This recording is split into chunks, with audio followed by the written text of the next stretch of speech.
오늘 아침 일라디오. 눈 걱정에 밤새 편히 못 주무신 분들 많으시죠? 어제 눈이 내린다는 건 알았는데 예상했던 것보다도 훨씬 많은 눈이 쏟아졌습니다. 그것도 순식간에 내려 쌓였는데요. 수도권의 경우엔 이미 지난주 폭설로 인한 불편을 한바탕 겪은 터라서 더 긴장하셨을 겁니다. 서울 수도권뿐 아니라 서해안 지역과 강원, 충청 남부 내륙 지역 그리고 제주도에도 밤사이 눈이 이어졌는데요.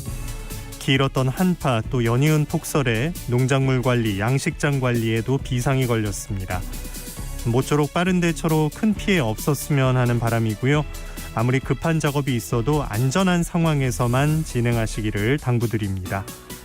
추위가 좀 풀렸고 제설 작업을 서둘렀다곤 하지만 그래도 여전히 영하의 날씨라서 밤사이에 빙판길 된 곳이 있습니다. 특히 이면도로 또 비탈길에서 각별한 주의가 필요하니까요. 이른 시간에 나서는 분들 모두 안전하게 이동하시기 바랍니다. 1월 13일 수요일 오늘 아침 일라디오 출발합니다. 저는 아나운서 김재웅입니다.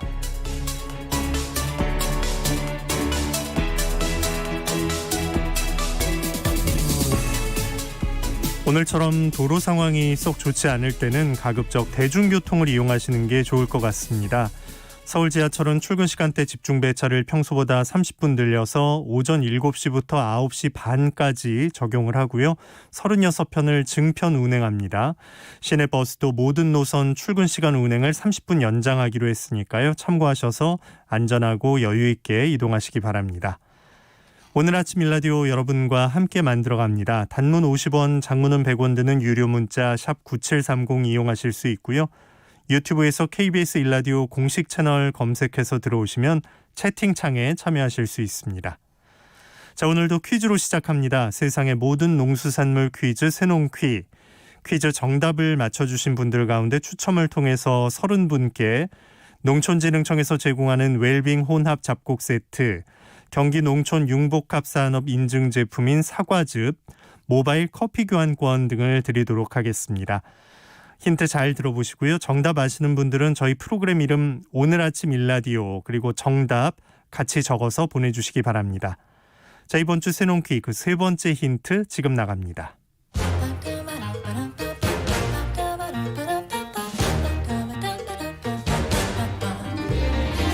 오늘 아침 일라디오가 선정한 농수산물을 맞히는 세상 모든 농수산물 퀴즈 새농퀴.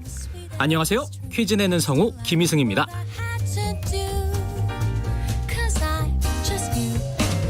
얇고 길게 썰어서 김밥 속재료로 넣거나 장아찌, 샐러드, 튀김, 전골 요리 등에 다양하게 활용되는 이것. 뿌리채소의 대표 주자인 이것을 잘 말려서 따뜻한 물에 우리면 구수한 맛이 일품인 건강차로도 즐기실 수 있습니다. 이것을 손질하다 보면 자른 단면에서 끈적거리는 것이 나오는데요. 바로 그게 리그닌이라는 성분입니다. 항암작용을 하는 식이섬유 중 하나로 장을 깨끗하게 해주고 변비를 해소하는 데도 효과가 있다고 알려진 성분이죠. 이것은 껍질을 벗기고 시간이 조금만 지나도 색이 변하는데요. 식초를 약간 넣은 물에 손질한 이것을 1분 정도 넣어두면 색이 변하는 것도 방지하고 특유의 쓴맛도 빠져나가서 맛이 한층 부드러워진다고 합니다. 수분을 잘 지키는 것이 신선함을 유지하는 데 가장 중요하다는 이것. 아삭한 식감의 건강 식재료인 이것은 무엇일까요? 단문 50원, 장문 100원이 드는 유료 문자 샵 9730으로 오늘 아침 일라디오와 정답을 같이 보내주세요. 그러면 이번엔 특별히 추첨을 통해 30분께 행운의 선물을 드리겠습니다.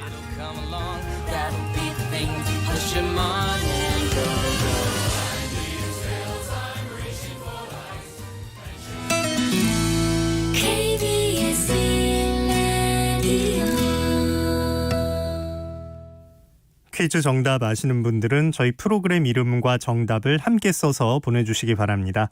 단문은 50원, 장문 100원 드는 유료 문자 샵 9730으로 보내주시기 바랍니다. 해외 농업 소식, 나라 밖에선 어떤 얘기들이 화제가 되고 있는지 조윤주 외신캐스터와 함께 알아보는 시간입니다. 안녕하십니까?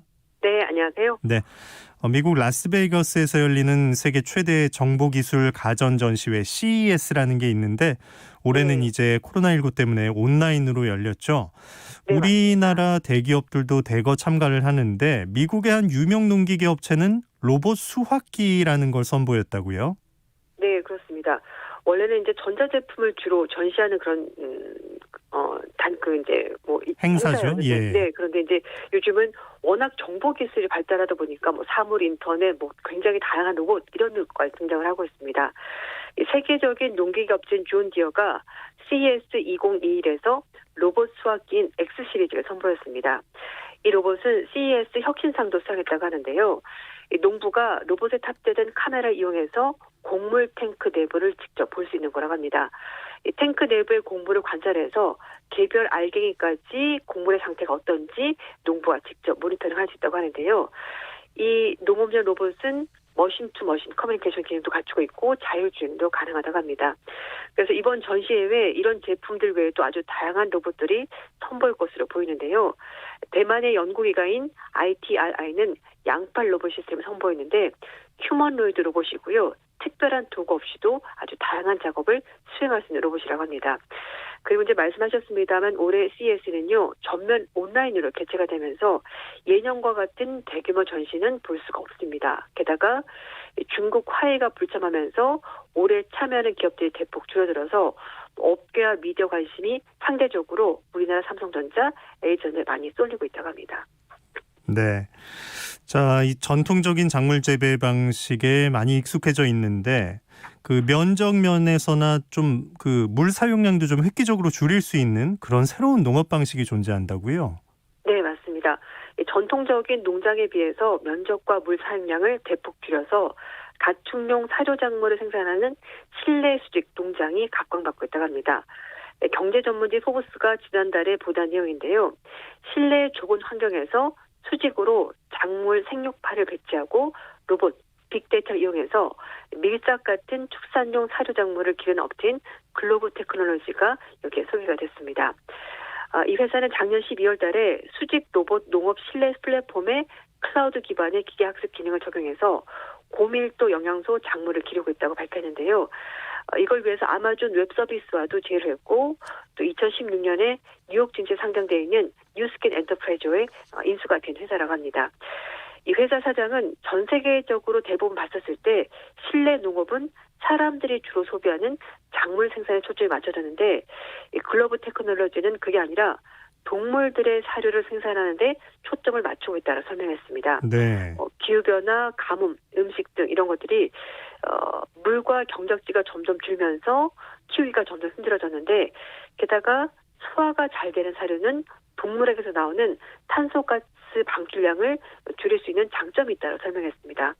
농부들이 더 어려운 조건 하에서 더 적은 양 되는데 이 회사가 만든 이 제품이 그런 부분에 큰 도움이 된다고 설명했습니다. 네, 수직 농업이니까 이제 위로 쌓는다는 건데 그럼 맨 위에를 사람이 관리할 수 없으니까 로봇이 필수적으로 들어가겠네요.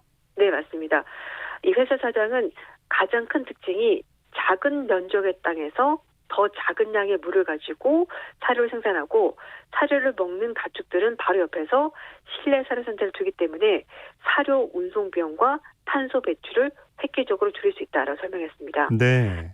전 세계 많은 지역에서 가축은 말할 것도 없고 사람들을 먹이기 위해서 농부들이 고군분투하고 있는데 날씨의 영향을 좀 덜 받을 수 있고 그래서 훨씬 더 수월하게 작물을 키울 수 있다고 설명했습니다.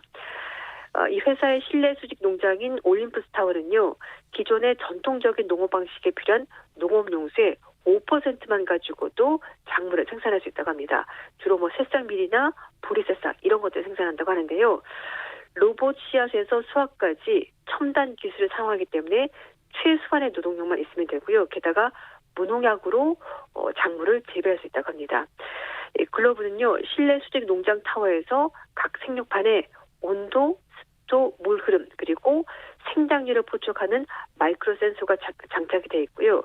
이 데이터는 생육판의 회전, 살수, 그러니까 물을 주는 것, 조명 그리고 로봇을 이용한 씨 뿌리기, 수확 이런 것까지 다 가능하다고 합니다.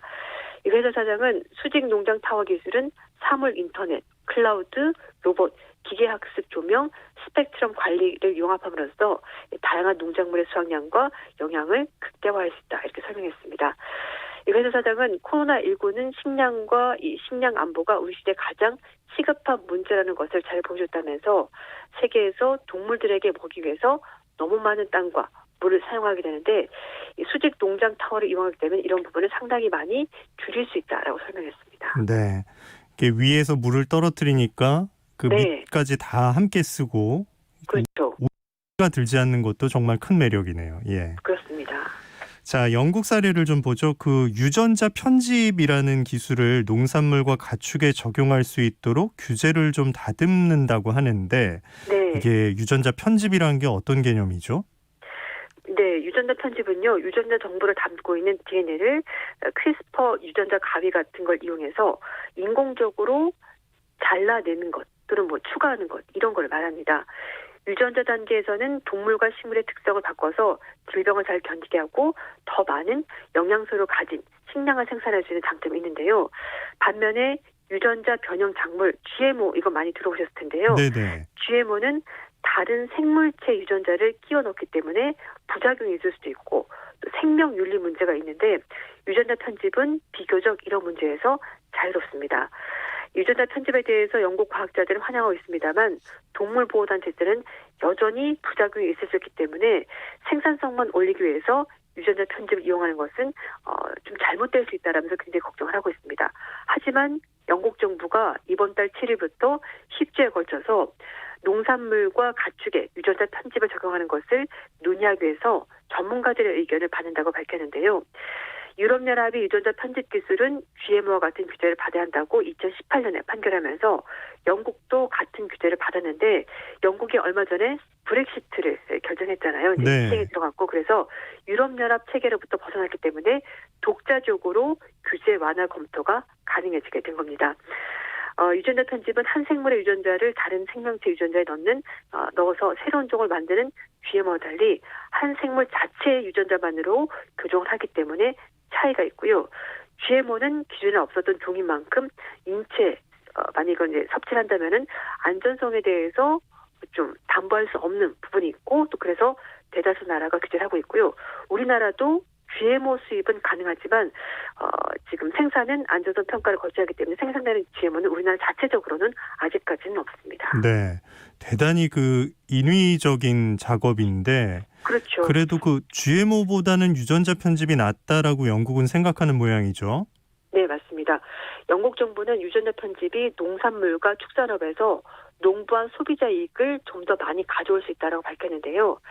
영국 환경부 장관은 유전자 편집은 자연에 제공한 자원인 유전자를 활용할 수 있도록 도와주고 농산물의 생산성을 올려서 농부의 부담을 줄여주고 환경에 영향을 덜 미치고 기후변화 적용을 돕는데 여러 가지 도움이 된다라고 설명을 했습니다.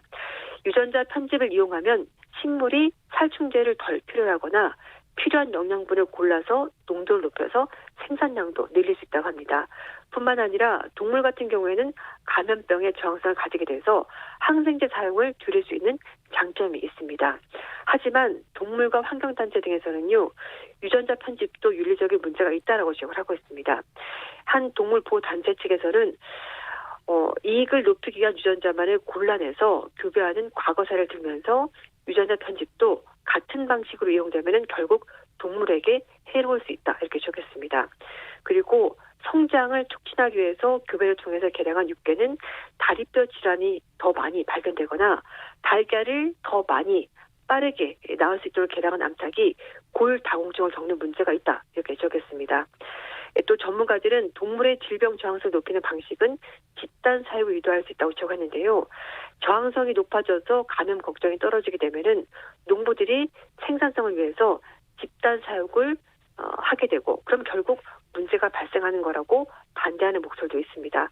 하지만 과학자들은 반기는 분위기라고 하는데요. 믹 왓슨 스코틀랜드 에진버러대 생물학 정보학 교수는요. 유전자 편집은 동물의 질병 저항성을 개선하는 것뿐만 아니라 동물이 더 건강하게 유지가 되기 때문에 동물을 보호하는 역할도 할 수 있다 이렇게 밝혔습니다. 이번에 영국이 유전자 편집 작물 도입을 논의하면서 전 세계적으로도 유전자 편집 작물 연구 생산이 활성화될지 주목되는데요. 미국, 캐나다, 이스라엘, 일본, 호주에서는 유전자 편집 작물 생산을 허용하고 있습니다. 네. 결국 이 기술을 적용해서 동물의 저항성을 높인다고 해도 그걸 또다시 집단 사육으로 끌고 가느냐. 네. 뭐 이런 문제들이 또 존재하는군요. 예. 그렇습니다. 해외 농업 소식 조윤주 애신캐스터와 함께했습니다. 고맙습니다. 네, 감사합니다. Good morning. Good morning. 좋은 아침을 맞는 법 KBS 오늘 아침 일라디오. Good morning. Good morning. It's great to stay up. 우리를 둘러싸고 있는 환경을 지키고 지구를 살리는 방법을 찾는 지구를 지켜라. 지난해 마지막 수요일에 우리나라 쓰레기 문제의 심각성에 대해서 들어봤었죠. 오늘은 어떤 해결책을 찾아낼 수 있을지 함께 고민해 봅니다. 전 세계의 쓰레기 실태를 직접 목격하고 돌아온 쓰레기 전문가인 쓰레기센터의 이동학 대표 전화 연결합니다. 안녕하십니까? 네, 안녕하세요. 네, 새해에도 많은 활동, 좋은 활동 부탁드립니다. 새해 복 많이 네. 받으세요. 네, 복 많이 받으세요. 네. 지난 시간 우리나라 쓰레기 문제에 대해서 그 세계 실태와 또 비교하면서 설명을 잘해 주셨는데 2021년엔 좀 해결 방법에 대해서도 들어보고 싶어서요. 우선 네. 수도권 매립지에서 실시하는 반입 총량제에 대한 얘기를 좀 해볼까 하는데 이게 어떤 제도인지 설명을 부탁드릴게요. 네, 일단 2018년도 기준으로 해서요. 2020년에 약 한 10% 정도씩 서울과 인천, 경기가 쓰레기를 줄이는 거였어요. 그런데 이게 줄이는데 실패했고 더 많은 양의 쓰레기를 반입하게 됐어요. 그래서 이것으로 인해서 지금 수도권의 각 지자체들이 쓰레기 배출에 이제 빨간불이 켜진 상황이거든요. 보통 서울의 경우는 한 2,200톤 정도가 하루에 쓰레기가 소각되고 있었고, 또한 서울이 950톤 정도의 쓰레기가 매립장으로 가고 있었던 상황이었거든요. 근데 이제 이 수도권 지자체가 한 58개 정도 되는데, 여기에서 43곳 정도가 반입 총량제를 초과해서 반입을 하게 된 거예요. 네. 네, 그래서 이 문제가 이제 결국 수도권 매립지에서 이제 발표한 바에 따르면 이 초과분에 대한 기존 이제 수수료를 이제 한 2배 정도를 가산해서 물게 되고요. 네. 그 다음에 3월 말까지 이것이 징수당할 예정이에요. 그래서 이 비용 자체가 한 122억 정도 지자체들이 내야 될 비용이 산정이 됐고요. 동시에 이제 벌칙으로 상반기 중에 5일간 이제 매립지의 생활 폐기물을 반입 금지당하는 조치까지 당하게 됩니다. 야, 그러니까 모두가 합심해서 줄여야 하는데 그게 안 되면 따라오는 그 벌칙이라는 게 상당히 좀 과한 수준이라고 느낄 수 있겠네요. 그렇죠. 매일매일 발생하는 쓰레기가 줄어들지 않거든요. 예. 그래서 사실 5일간 이 매립지의 생활 폐기물 반입을 금지한다는 건 아마 청천벽력 같은 지자체한테는 그런 일일 겁니다. 대체 수단이 있는가 이제 이 부분인데 그러면 결국 민간 소각장이나 이제 민간 매립장으로 가야 되거든요. 민간이요. 예. 예, 그럴 경우에는 사실 가격이 조금 더 올라가는 문제이기 때문에 결국에는 주민들이 냈던 세금이 이 분야로 이제 들어가게 되는 거죠. 버리는데 돈을 더 낼 것이냐. 예. 이런 문제가 생기네요. 초과 배출되는 쓰레기 진짜 처리 용량이 막 넘치니까 이런 생각을 해낸 것 같은데 어떤 식으로 네. 처리됩니까? 보통 이제 매립하거나 이제 소각 하게 되는데 이 매립의 경우는 지금 우리나라가 상당히 후진적인 방식을 쓰고 있어요. 그러니까 보통 땅에다가 묻는데 저도 이렇게 가보니까 정말 깜짝 놀랐어요. 이게 골목에서 거쳐진 쓰레기들이 이제 트럭에 담겨서 그대로 들어오더라고요. 그대로, 예. 예, 그대로 들어와서 그대로 땅 속에 묻더라고요. 그리고 그거를 쓰레기를 늘어놓고 그 위에다가 한 20cm의 흙을 또 엎어요. 그렇게 해가지고 매립을 매일매일 하고 있는 거예요. 예. 그래서 그러다 보니까 이제 일단 부피가 크고 종량제 봉투 채로 그냥 묻히다 보니까 부피가 크고 이것이 이제 주변에 이제 엄청난 새떼들이 이제 거기에서 이제 음식물 쓰레기나 이런 것들까지 먹으려고 대기를 하고 있고, 예, 정말 너무나 희한한 광경이었어요. 그래서 그것을 매일매일 지금 반복하고 있는 상황이어서 이 문제에 대한 개선책을 환경부에서 이제 찾아서 직매립을 2025년 이후에 이제 금지하도록 하는 대안이 이제 생겼거든요. 예. 그래서 일단은 2025년까지는 저희는 이렇게 직매립, 그러니까 쓰레기를 직접 이렇게 매립하는 방식은 계속해서 사용될 것 같고요.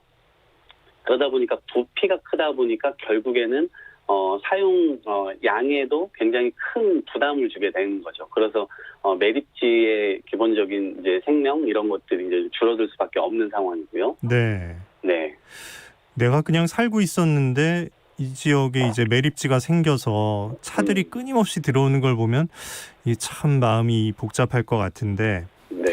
이 직매립 뭐 그 전에 한 단계라도 좀 적용을 하면 부피라도 줄일 수 있겠다 이런 생각도 있으실 것 같은데 아무튼 이건 이제 금지한다고 하니까 네. 이제 소각장 쪽으로 더 가는 거 아닙니까? 소각장에는 어떤 기술이 지금 쓰이고 있나요? 아무래도 지금 이제 불가피하게 될 것 같습니다. 그리고 소각이라고 하는 것은 기본적으로 지금 뭐 두 가지 정도가 있는데 하나는 실제 소각만 하는 소각장이 있고요. 예. 또 하나는 이제 에너지를 생산하면서 소각을 하는 소각장이 있습니다.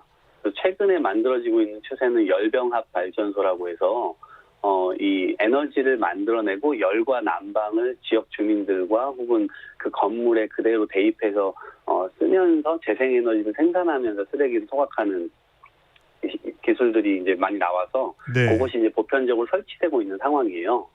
네, 특히 우리나라는 지금 매립지가 한 200여 개가 넘게 있고 소각장이 이제 180개가 좀 넘게 있는 상황이거든요.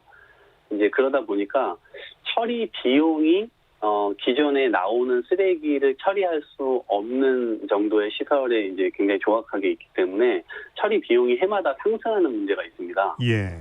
예, 그러다 보니까 소각장에 들어가는 이제 반입 그 가격이라든가 아니면 매립지의 가격이라든가 이런 것들이 계속 늘어나고 있어서 그것이 지금 결국 이제 부족한 이제 문제를 계속해서 이렇게 상시적으로 안고 있는 거죠. 네.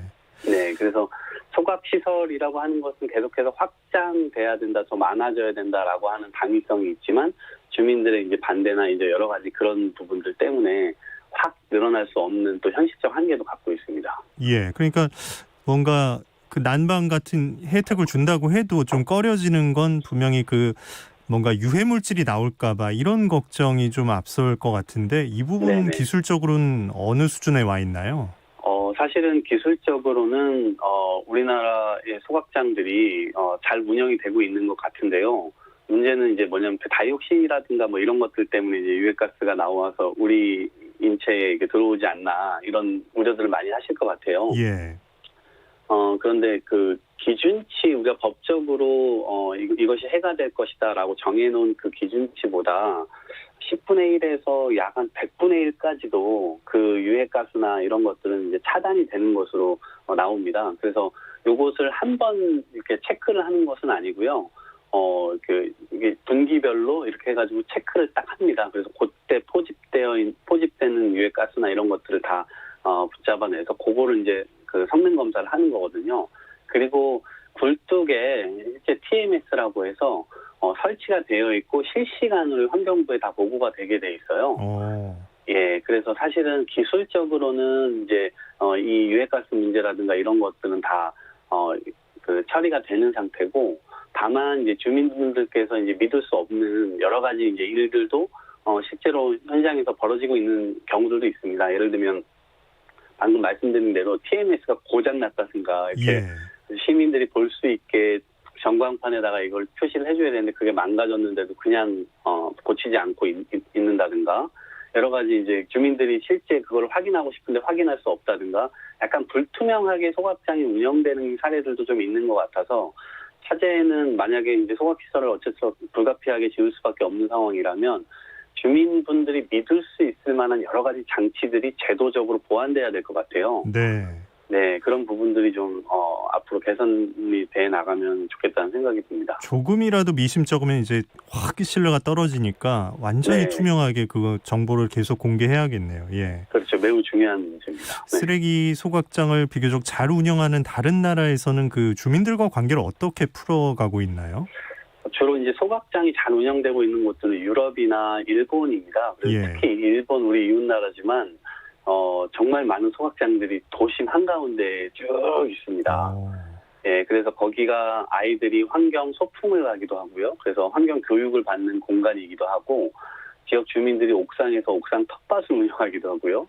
예, 그리고 그 열과 난방을 그대로 그 공공기관의 여러 시민들이 이용하고 있는 다중시설, 체육관이라든가 이런 데 100% 다 전기를 다 공급해주는 그런 에너지 발전소로 쓰여지고 있기도 하고요. 그리고 당연히 굴뚝에서 나오는 유해가스라든가 이런 것들이 1980년도에 제가 갔던 그 소각장 중에 한 군데가 1980년도에 굴뚝에서 유해가스가 나오는 사건이 발생했고, 주민분들이 그걸 요구를 해서 소각장을 당장 멈춘 일도 있었어요. 그러니까 네. 그 정도로 주민들에게 기회와 권한과 권리를 이렇게 주고 있다는 거죠. 그래서 소각장 측에서도 하루를 멈추게 되면 쓰레기 처리에 문제가 생기게 되고 수익에도 엄청난 이 손해를 보기 때문에 그 뒤로는 주민분들이 이런 요구를 하기 전에 알아서 먼저, 잘 운영하는. 네. 예. 그래서 지금은 잘 운영되고 있고 그런 사건들이 잘 일어나지 않고 있는 상황으로 알고 있습니다. 네. 많은 생각을 좀 들게 하는 시간이었는데요. 이 개인의 노력은 이제 말미에 좀 살펴보겠지만, 네. 우리가 개개인이 많이 좀 이렇게 깨닫고 노력을 한다고 하는 것과 별개로 다른 쪽에서 또 쏟아져 나오는 쓰레기는 누가 관리하는지, 이런 부분에 대해선 어떤 관리가 되고 있나요? 다 마찬가지일 거예요. 특히 우리나라가 이제 재건축이나 뭐 이런 쪽으로 해서 그 건축 쓰레기들도 굉장히 많이 나오거든요. 건축 폐기물이라고 하는데 예. 이 양이 정말 상당합니다. 그래서 98% 가까이 재활용을 하지만 그 2%의 양이 정말 상당해서 수도권 매립지에 한 3분의 1 정도 매립되고 있는 양이거든요. 2019년 기준으로요. 네. 그 전에는 아마 절반 정도 건축 폐기물이 이거를 차지하게 되기도 했고요. 그래서 이런 문제들이 지금 어느 분야에서나 이 폐기물은 나올 수밖에 없는 이 분야 이 상황이고, 그래서 이 부분들을 최대한 재사용하고 재활용할 수 있는 것으로 가야 되고, 마지못해 이런 쓰레기 문제들이 발생한다면 마지못해 이것을 그냥 제대로 잘 처리해서 부피를 최대한 줄이고 매립하는 방식, 혹은 소각할 수 있다면 최대한 소각하고, 그래서 그 부피를 최대한 이제 줄이는 것이 중요한데, 건축 폐기물의 경우 우리나라는 계속 지금 재건축 연한이 있잖아요. 네.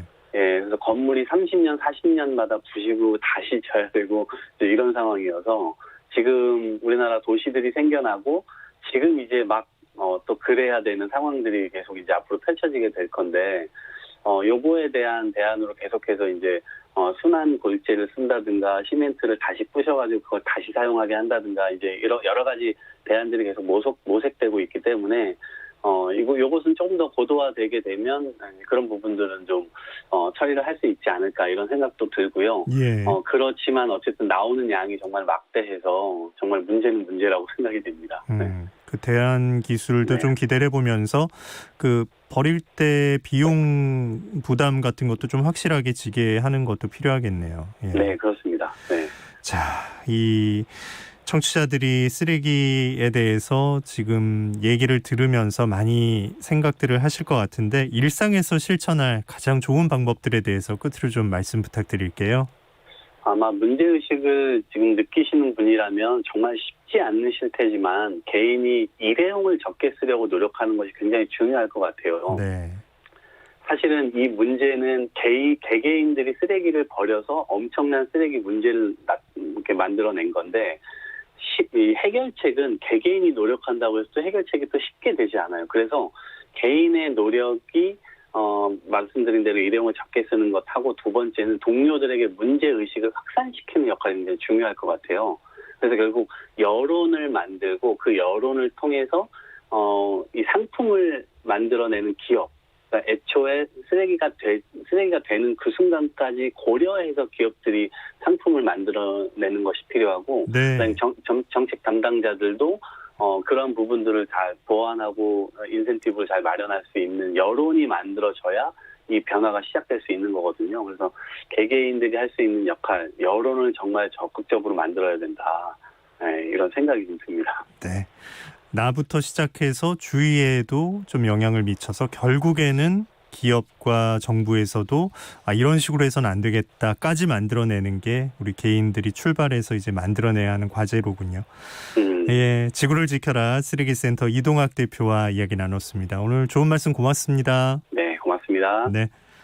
자, 출근길 걱정 좀 드실 겁니다. 날이 많이 풀렸긴 해도 어제 내린 눈이 얼어붙어 있는 곳들이 있습니다. 이면도로 또 비탈길 운전하실 때 각별히 조심하셔야겠고요. 눈이 녹아서 미끄러운 곳도 있으니까요. 걸을 때 잘 안 미끄러지는 신발 챙겨 신고 나오셔야겠습니다. 자, 그리고 어제부터 미세먼지의 황사가 더해져 먼지 농도가 높은데요. 또 안개가 짙어서 시야 확보 어려운 곳도 있습니다. 차간 거리 충분히 확보하시고 호흡기 건강 안 좋으신 분들도 각별히 신경 쓰셔야겠습니다. 자, 강원 영서지방 낮 동안 눈이 날리는 곳이 있겠습니다. 강원 동해안, 강원 산지, 울산, 부산, 경북 북동 산지, 경북 동해안 지역은 대기가 계속 좀 건조하네요. 오후에 바람도 강하게 분다고 하니까요. 화재 발생하지 않게 주의하시기 바랍니다. 오늘 아침 일라디오 함께하고 계십니다. 지금 시각 6시 46분입니다.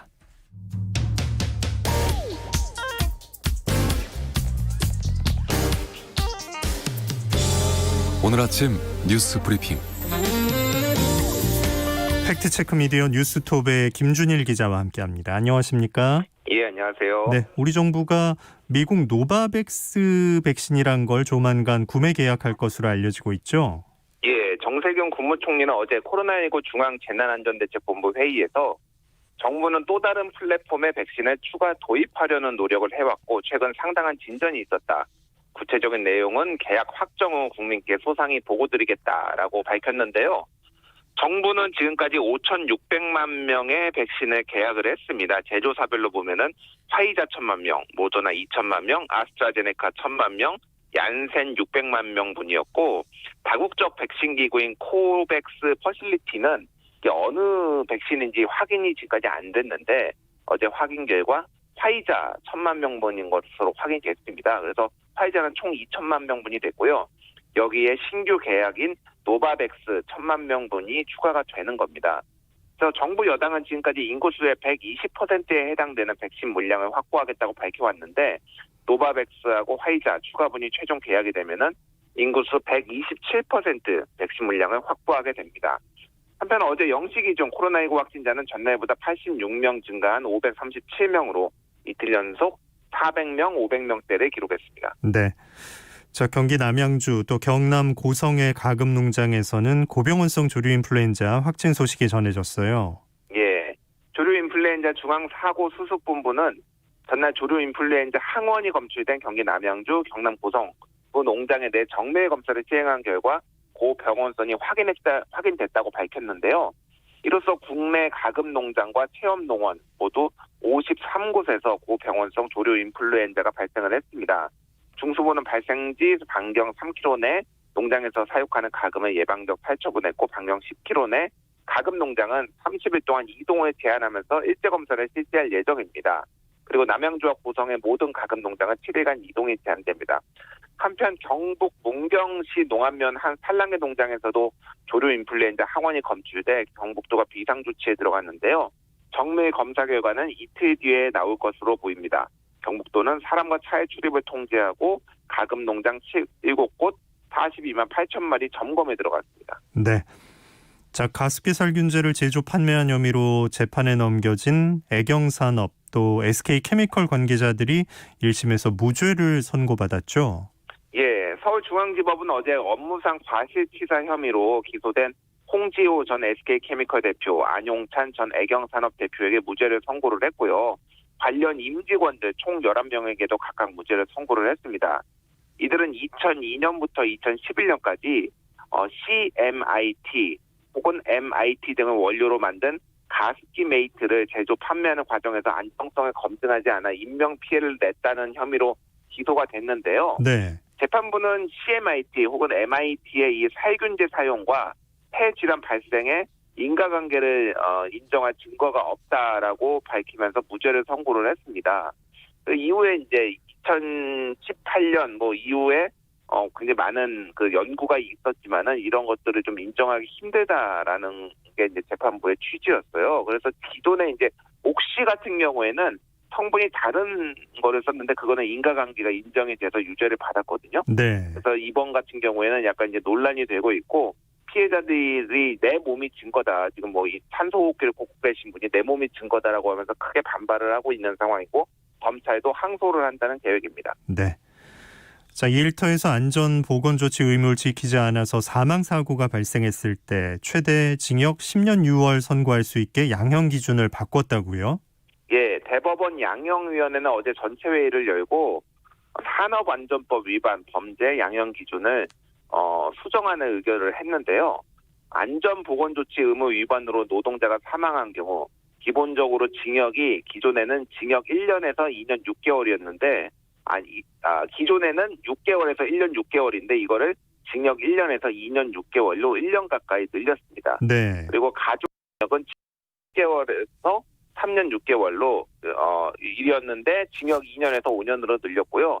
특히 이제 다수범 그리고 5년 내 재범에 대해서는 최대 10년 6개월까지 징역을 선고할 수 있도록 양형 기준을 고쳤습니다.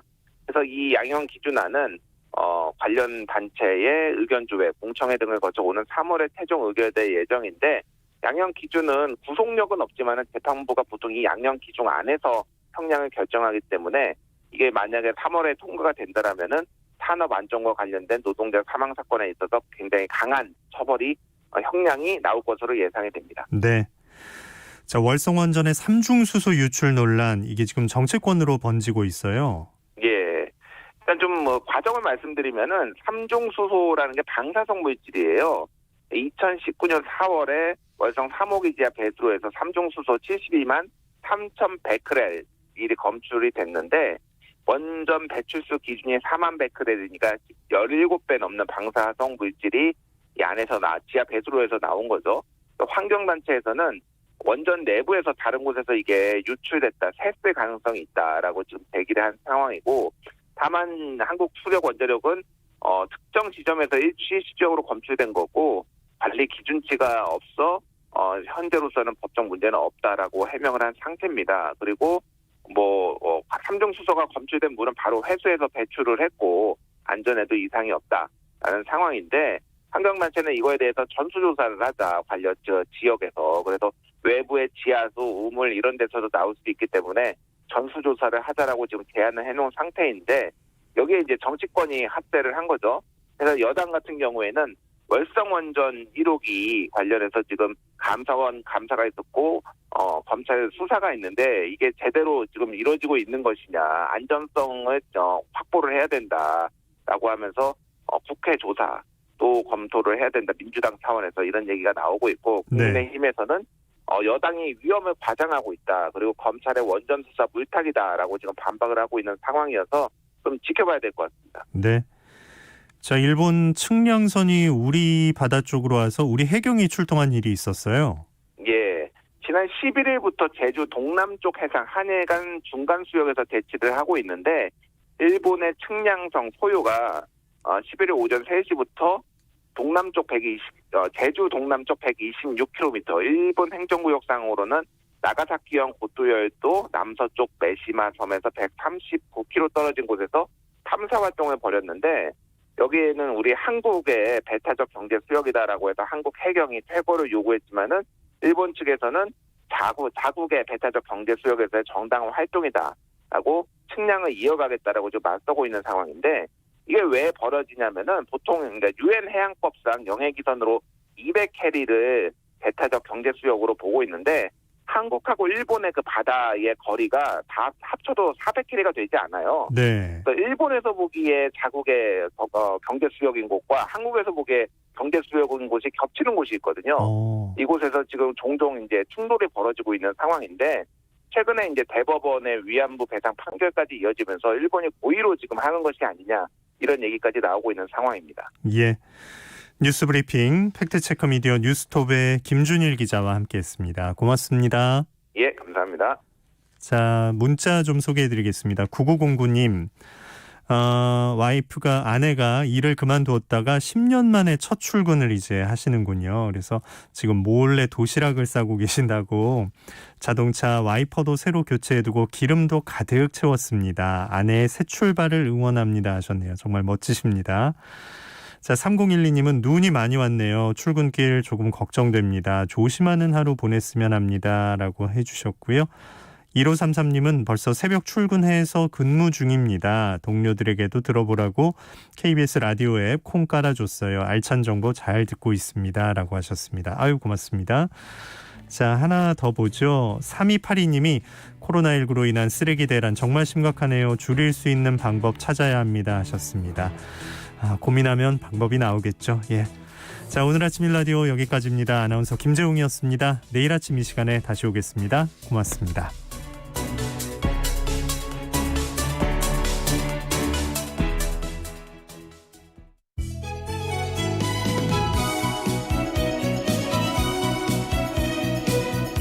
안녕하세요. 바른말 고운말입니다.